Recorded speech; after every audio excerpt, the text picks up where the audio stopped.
பத்திரிகையாளர்னாலே ஒரு வரையறை இருக்குது. அதுல அவங்களுக்குன்னு சில நெறிமுறைகள் இருக்குது.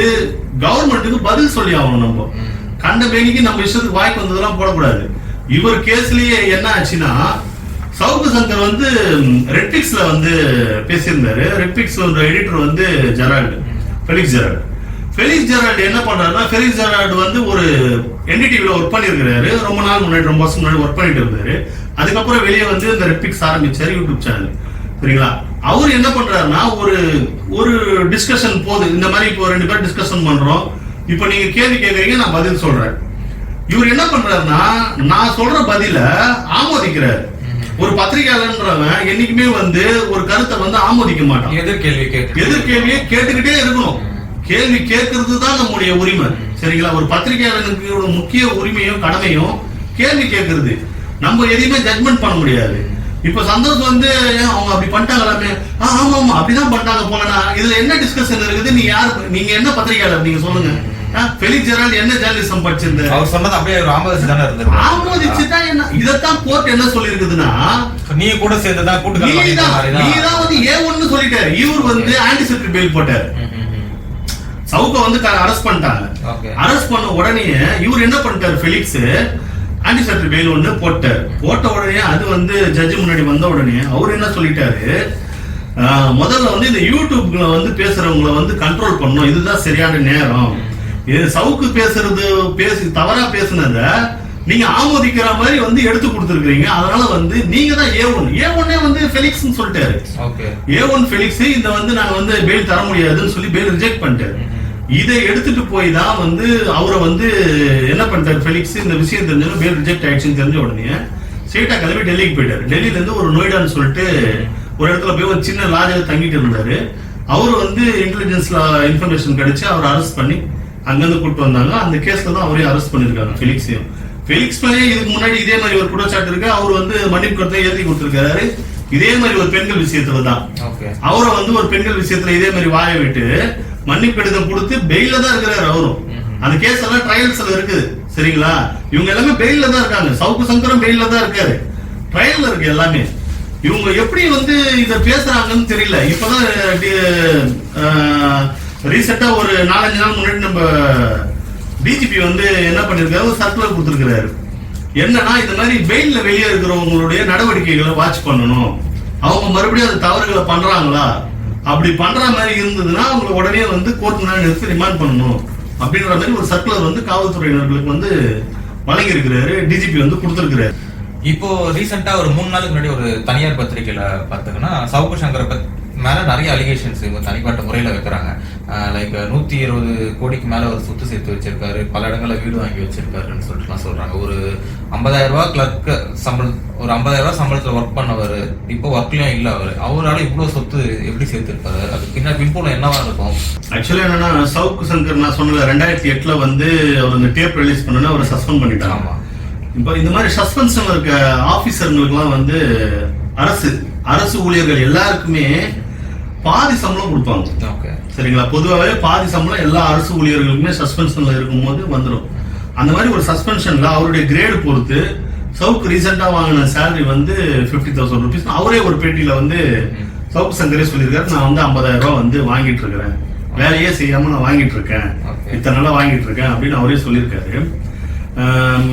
கிட்டத்தட்ட வந்து ஒரு 2008 இருந்து இப்ப 2024 வந்துட்டோம். நம்ம ஒரு 16 வருஷமா அவருக்கு வேலையே கிடையாது.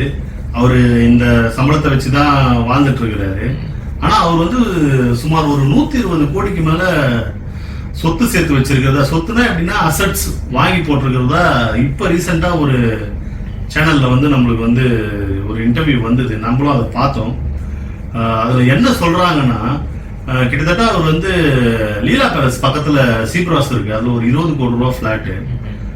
மதுரவாயில்ல வந்து ஒரு 1000 சதுரடி முற்றத்தோட வீடுனா அது ஒரு 10 கோடி ரூபாய் கேரளா ஸ்டைல்ல ஒரு வீடு, பிளஸ் ஸ்ரீநகர்ல ஒரு வீடு.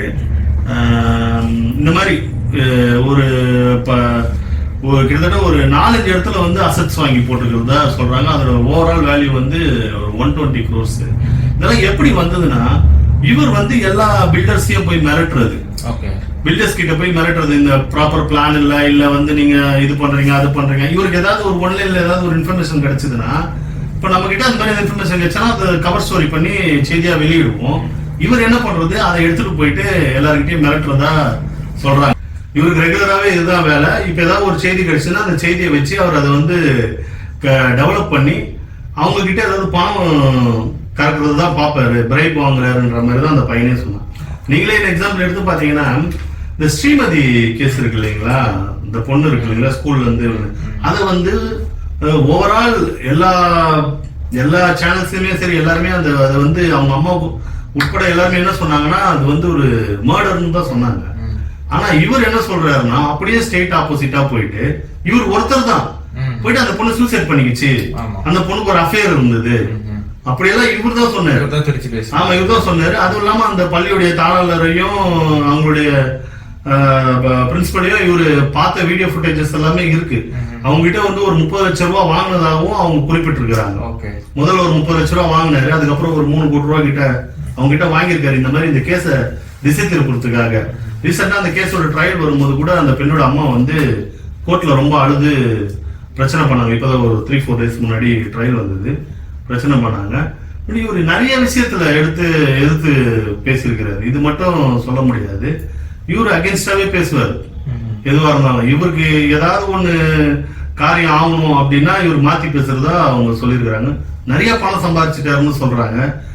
இந்த வீடுகள்லாம் இல்லாம 2 சொகுசு காரு பிளஸ் ஒரு BMW கார் வச்சிருக்கிறதாவும் சொல்றாங்க. இவர்கிட்ட இருந்து கைப்பற்றப்பட்ட அந்த போதை வஸ்துக்கள்லாம் வந்து இந்தியாவிலேயே கிடையாது. இது ஆரிஜின் வந்து பாத்தீங்கன்னா தாய்லாந்து, இல்ல வந்து தென் அமெரிக்கா, இந்த கொக்கைன் எல்லாம் கிடைக்குது அப்படின்றாங்க. இதெல்லாம் தென் அமெரிக்கா சைட்ல இருந்து வந்திருக்கிறதாகவும் அவரை பத்தி சொல்லப்படுது. இன்வெஸ்டிகேட் பண்ணி அவங்க அந்த சேனல்ல வந்து ரிலீஸ் பண்ணிருக்காங்க, இந்த மாதிரி இதுக்கெல்லாம் இருக்குன்ட்டு.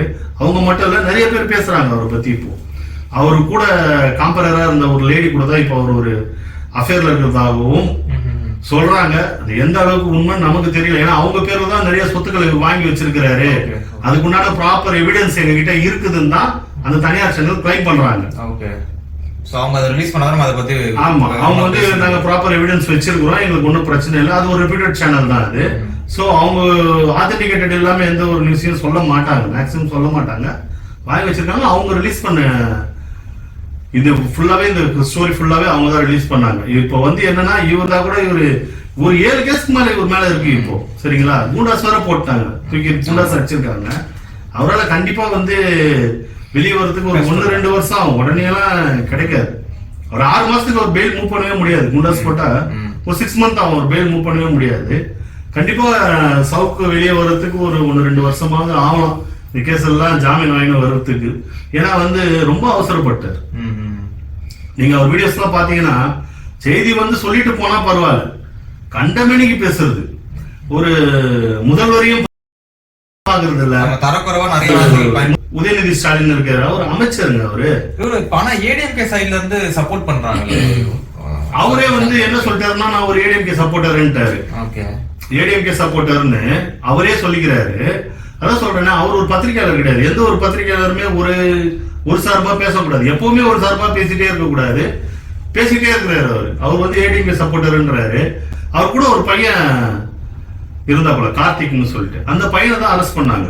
கார்த்திக் அரெஸ்ட் பண்ணதுக்கு தான் வந்து ஏடிஜிபி அருணா வந்து அவர் அப்படி பேசினாரு அன்னைக்கு. ஏடிஜிபி அருணா அப்பதான் அவர் வந்து ரொம்ப கோவப்பட்டு பேசினாரு. ஃபெலிக்ஸ் கூட இருந்தாரு, கூட இருந்துதான் ஃபெலிக்ஸ் வந்து எடுத்து கொடுக்குற மாதிரி தான் பேசிட்டு இருந்தாரு. எதையுமே வந்து இப்போ இவர் ஒரு தரக்குறைவா பேசும்போது நம்ம சேனல்ஸ் எல்லாம் கட் பண்ணிடுவாங்க, அந்த மாதிரி பேசாத ப்ராப்பரா கட் பண்ணிடுவாங்க. நிறைய என்ன சொல்லுவாரு, இந்த மாதிரி அன்பார்லிமெண்டரி வேர்ட் எல்லாம் யூஸ் பண்ணாதீங்க, ஒருத்தர மரியாதை குறைவா பேசாதீங்கன்னு. ஃபெலிக்ஸ் அதெல்லாம் சொல்லவே இல்லை. என்ன சொல்றாங்கன்னா, ஃபெலிக்ஸ்மே இதுல உடந்தையா தான் இருக்கிறாரு. ரொம்ப நாளா வந்து ஃபெலிக்ஸும் வந்து சவுக்கும் ஒன்னாதான் செயல்பட்டு இருக்கிறாங்க. ஃபெலிக்ஸ் புதுசா ஆபீஸ் எல்லாம் போட்டிருக்கிறாரு, அதுவும் வந்து சவுக்கு கிட்ட இருந்து அந்த இந்த மாதிரி வந்து மிரட்டி வாங்குற பணத்துலதான் வந்து போட்டிருக்கிறாங்கன்னு தான் அவங்க சொல்றாங்க.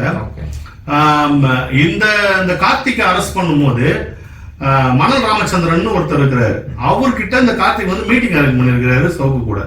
அந்த மீட்டிங் முடியறதுக்கு பணம் வாங்குற விஷயமா தான். அவர் பத்தி எதுவும் செய்தி வெளியிடக்கூடாதுன்னா எனக்கு வந்து அவர் என்ன சொல்லிருக்காங்க, ஒரு 3 கோடி ஆஃபர் பண்ணதா சொல்றாங்க. 3 கோடி ஆஃபர் பண்ணிருக்கிறாங்க இவருக்கு. இவர் என்ன சொல்றாருன்னா 3 கோடி எல்லாம் முடியாது, 30 கோடி எங்களுக்கு கொடுக்கணும், கொடுத்தாதான் உங்களை வந்து ஃபர்தரா வந்து பண்ண விடுவோன்ற மாதிரி இவங்க பேசியிருக்காங்க. அது வந்து ஃபெயிலியர் ஆயிருக்கு. அப்புறம் சவுக் என்ன ப்ரப்போஸ் பண்ணிருக்காருன்னா, எக்ஸ் மினிஸ்டர் வேலுமணியோட சேர்ந்து வேற ஒருத்தவங்க பேர்ல இந்த எடுத்து பண்ணலாம். ஏன்னா இந்த எக்யூப்மெண்ட்ஸ் எல்லாம் ஒரு ராமச்சந்திரன் கிட்ட தான் இருக்கு. ஸோ எக்யூப்மெண்ட்ஸ் எல்லாம் அப்படியே இருக்கணும், பெரிய பெரிய எக்யூப்மெண்ட்ஸ் அந்த மணல் அள்ளுறதுக்கு அதெல்லாம் அப்படியே இருக்கும். வேற ஒரு கம்பெனி மூலியமா நம்ம இந்த ஆர்டர் எடுத்துக்கிறோம், உங்களுக்கு வந்து என்ன தேவையோ அது கொடுத்துக்கலாம். ஒரு 500 crores உங்களுக்கு லாபம் இருந்ததுன்னா எங்களுக்கு 50, எக்ஸ் மினிஸ்டர் வேலுமணிக்கு ஒரு 50 கொடுத்துருங்க, எனக்கு ஒரு 50 கொடுத்தோம். அதுக்கு அவரு உடன்படாததுக்கு அப்புறம் தான் இந்த செய்தி வெளியே வருது. அந்த பையனை கார்த்திக் அரெஸ்ட் பண்றாங்க. அரெஸ்ட் பண்ணோன்னா அவருடைய மொபைல்ல அந்த வாட்ஸ்அப், அவரு கூட மீட்டிங் அரேஞ்ச் பண்ண வாட்ஸ்அப் இதுவெல்லாம் இருக்கு. அது ஒரு ரீசன். இவர் வந்து ஏடிஜிபி அருணை வந்து பேசுறதுக்கு உண்டான ரீசன் இதுன்னு சொல்றாங்க. இவரை இப்படி டைப் பண்ணுவதான் ஏடிஜிபி அருணை வந்து தவறா பேசுனது இல்லாம அவர் கீழே இருக்க சபார்டினன்ஸையும் அந்த மாதிரி பேசியிருக்காரு அப்படின்னு சொல்றாங்க. இப்ப சவுக்கு பேசின எல்லா விஷயமே நம்ம பொத்தாம் பொதுப்பா பொய்யான விஷயங்கள் சொல்லிட்டு நம்ம சொல்லிட முடியாது. பல விஷயங்கள் ஒரு வெளியிலயும் கொண்டு வந்திருக்கிறாரு. தகுந்த ஆதாரங்கள் இருக்கோ இல்லையோ பல விஷயங்களை அவர் உடைச்சு பேசி இருக்கிறாரு இல்லையா. இப்போ இதை வந்து காரணம் காட்டி, இந்த ஒரு விஷயத்த காரணம் காட்டி அவர் சொன்ன எல்லா விஷயமே பொய், இவரு எல்லாமே வந்து பிரைபா தான் வாங்கினாருன்னு சொல்லிட்டு நம்ம எப்படி சொல்ல முடியாது? இல்ல, எல்லா விஷயத்தையும் நம்ம வந்து பொய்ன்னு சொல்ல முடியாது. சேர்த்திருக்கிற 120 கோடி சொத்துமே வந்து இப்படிதான் வாங்கி சேர்த்துட்டாருன்னு சொல்லிட்டு நம்ம சொல்ல முடியாது. இல்ல, அது வந்து இப்ப இதுல எந்த அளவுக்கு உண்மை இருக்கு, மெட்டீரியல் எவிடன்ஸ் எதுவுமே நம்ம கிட்ட கிடையாது. இப்போ இவங்க அவரோட பேர்ல எதுவும் கிடையாது. ஆமா, அவர் பேர்ல இல்ல, அது ஒரு லேடி பேர்ல இருக்கு. பட் அந்த லேடி இவர் கூட இருக்கிறாங்கன்ற மாதிரி சொல்றாங்க. ஏன்னா அந்த லேடி இதுக்கு முன்னாடியே ஒரு பத்திரிகையாளரோட ஒய்ஃப், அவங்க கிட்ட இருந்து டிவோர்ஸ் வாங்கிட்டாங்க. டிவோர்ஸ் வாங்கிட்டு அவங்க வந்து தனியா பிரிஞ்சு வந்துட்டாங்க. அவங்க வந்து ஜீவனாம்சம் ஒரு 35 lakhs ஏதோ வாங்கிட்டு வந்தாங்கன்ற மாதிரி கேள்விப்பட்டோம். பட் அவங்க கிட்ட அவங்க வந்து ஒரு சாதாரண ஆள். அவங்க அப்பா வந்து ஒரு இளநீர் வியாபாரம், திருவள்ளூர்ல வந்து ஒரு இளநீர் வியாபாரம் பண்றவரு. அவங்க கிட்ட எப்படி இத்தனை கோடிக்கு எப்படி இவங்க வந்து வீடு வாங்க முடியும்? மெட்டீரியல் எவிடன்ஸ் வச்சிருக்காங்க, ரிஜிஸ்ட்ரேஷன் டாக்குமெண்ட் எல்லாம் வச்சிருக்காங்க. அதனாலதான் சொல்றாங்க இவர் இதெல்லாம் வந்து இப்ப மிரட்டி வாங்கினாரு. அதுவும் இல்லாம அவர் கூட இருந்த பையனே வந்து இதெல்லாம் ஒத்துக்கிறாரு. கூட பிரதீப் இருந்தாரு இல்லைங்களா, அவர் சொல்ற இவர் வந்து எல்லாமே லஞ்சமா தான் வாங்கினாரு, இவருக்கு இதுதான் வேலை, இது பிசினஸா பண்றாரு அப்படின்ட்டு. நான் என்ன சொல்றேன்னா, ஒரு ஆதாரத்தை வெளியிடணும் அப்படின்னா நீங்க வெளியிடுங்க. அது எந்த அளவுக்கு ஆதாரம் இருக்குது, உண்மை எதுக்கு இருக்குதுன்னா நீங்க அட்லீஸ்ட் ஒரு விசில் ப்ளோவராவது மாறிடலாம். நீங்க வந்து என்ன சொல்றீங்கன்னா உங்ககிட்ட எல்லாமே கிடைக்குது, நீங்க ஒரு பத்திரிகையாளர் கிடையாது, ஒரு விசில் ப்ளோவரா மாறி ப்ராப்பர் எவிடன்ஸோட ஃபேஸ் பண்ணுங்க, கோர்ட்டுக்கு போங்க, கேஸ் ஃபைல் பண்ணுங்க, பிரஸ்ல கொடுத்து ரிலீஸ் பண்ணுங்க, நீங்க ரிலீஸ் பண்ணுங்க, நீங்களே கூட உங்க வீட்டு சம்பளம் ரிலீஸ் பண்ணுங்க, ஆதாரத்தோட ரிலீஸ் பண்ணுங்க. அதை விட்டு வாய்க்கு வந்ததெல்லாம் பேசினா என்ன அர்த்தம்? இதுதான் பொதுவான கருத்தா இருக்கு எல்லாரும் மத்தியிலும் இல்லையா. இதனாலதான் வந்து எந்த ஒரு பத்திரிகையாளர் சங்கமும் அவருக்கு வந்து, ஏன்னா இதுக்கு முன்னாடி வந்தாங்க என்ன கேஸ்னா ஜி ஸ்கொயர் கேஸ்ல வந்து இவர் மேலேயும் மாரிதாஸ் மேலேயும் அப்புறம் விகடன் வந்து ஒருத்தர் மேலேயும் வந்து விகடன் குரூப் ஆஃப் கம்பெனிஸ் அதுல ஒரு ஆர்டிகல் ரிலீஸ் பண்ண போறத முன்கூட்டியே சொல்லி ஜி ஸ்கொயர் கிட்ட லஞ்சம் கேட்டதா ஒரு பிரச்சனை வந்தது, கம்ப்ளைண்ட் பண்ணாங்க. அதுல இவங்க 3 பேர் மேலேயும் எஃப்ஐஆர் போட்டதா சொல்லப்பட்டது. அப்போ வந்து எல்லா பத்திரிகையாளர் சங்கங்களும் ஒன்றிணைந்தது. ஏன்னா வந்து விகடன் மேல வந்து அவங்க போட்டிருந்தாங்க அலிகேஷன். அப்போ பிரஸ் கிளப்ல இருந்து எல்லாருமே வந்து பிரச்சனை பண்ணாங்க. அந்த பிரச்சனை நடக்கும் போது கவர்மெண்ட் என்ன பண்ணுச்சுன்னா எஃப்ஐஆர் யார் மேலேயும் போடல அப்படின்னு சொல்லிட்டு அந்த கேஸ் வந்து இல்லாம போயிடுச்சு. அப்போ வந்து இவர் எல்லாரும் பத்திரிகையாளர் மாதிரி பார்த்தாங்க. பட் அப்பயும் இவர் பத்திரிகையாளர் கிடையாது. ஏன் இவர் அந்த கூட சேர்த்து வச்சு பேசினாங்கன்னா அதுல வந்து விகடன் இருந்தாங்க. விகடனுக்காக பேச போய் இவர் மேலேயும் மாரிதாஸ் மேலேயும் அந்த கேஸ் போட போனதால இவங்களே சேர்த்துக்கினாங்க. மாரிதாசும் பத்திரிகையாளர் கிடையாது, மாரிதாசும் கிடையாது, இவரும் கிடையாது, பத்திரிகையாளர் கிடையாது. அதனால பத்திரிகையாளர் சங்கங்கள் எதுவுமே அவங்களுக்கு வந்து எந்த சப்போர்ட்டுமே பண்ணல. அதுவும் இல்லாம இந்த மாதிரி விஷயங்களுக்கு எந்த பத்திரிகையாளர் சங்கமும் வந்து சப்போர்ட் பண்ண மாட்டாங்க. இது வந்து சட்டப்படி தவறு. ஆமா, ஓபனா வந்து பெண்களை எல்லா சப்பார்டினேட்ஸ் பத்தி இழிவா பேசுறது வந்து மிகப்பெரிய தவறு. அதுக்காக சொல்லிட்டு பொதுமக்களே இதுக்கு யாரும் சப்போர்ட் பண்ணல. நிறைய பேர் அவர் வந்து தொடப்ப செருப்புலாம் வச்சு அடிக்கிறதுக்கெல்லாம் முயற்சி, ஆமா, கோர்ட்டு கூட்டு வரும்போது அடிக்கிறதுக்கு முயற்சி எல்லாம் பண்ணாங்க அவர் மேல. காங்கிரஸ் கட்சியில கூட காங்கிரஸ் மகிழா தலைவி வந்து அவங்களும் வந்து போராட்டம் பண்ணாங்க. சவுக்கு சங்கருக்கு பகிரங்கமா எச்சரிக்கை பண்ணாங்க. இவர் மேல வந்து வீரலட்சுமின்றவங்க ஒரு அரசியல் கட்சி ஒண்ணு வச்சிருக்கிறாங்க. அந்த மாதிரி ஒரு கம்ப்ளைண்ட் கொடுத்துருக்காங்க. இனிமேல் வந்து இந்த மாதிரி எல்லாம் பேசக்கூடாது அப்படின்னு சொல்லிட்டு இவர் இந்த மாதிரி இழிவா பேசியிருக்கிறாரு பெண்களை அப்படின்னு சொல்லிட்டு தமிழர் படைன்னு நினைக்கிறாங்க. அவங்களும் ஒரு கம்ப்ளைண்ட் கொடுத்துருக்காங்க. அது மேலேயும் ஒரு வழக்கு தொடர்ந்து விசாரணை நடந்துட்டு தான் இருக்கு. இதுக்கு வந்து யாரும் ஆதரவு தர மாட்டாங்க. சவுக்கு சங்கர் பேசுறதுக்கு யாரும் ஆதரவு தர மாட்டாங்க. கண்டிப்பா மற்ற விஷயங்கள கூட மேபி 1-2 ஆதரவு தெரிவிக்கலாம். இந்த விஷயத்துக்கு கண்டிப்பா யாரும் ஆதரவு தெரிவிக்கிறதுக்கான வாய்ப்பு கிடையாது தான். இது வரைக்கும் கூட இணைந்து நம்ம பல விஷயங்களை பரிமாறிட்டோம். நன்றி சார்லஸ். நன்றி, தேங்க்யூ.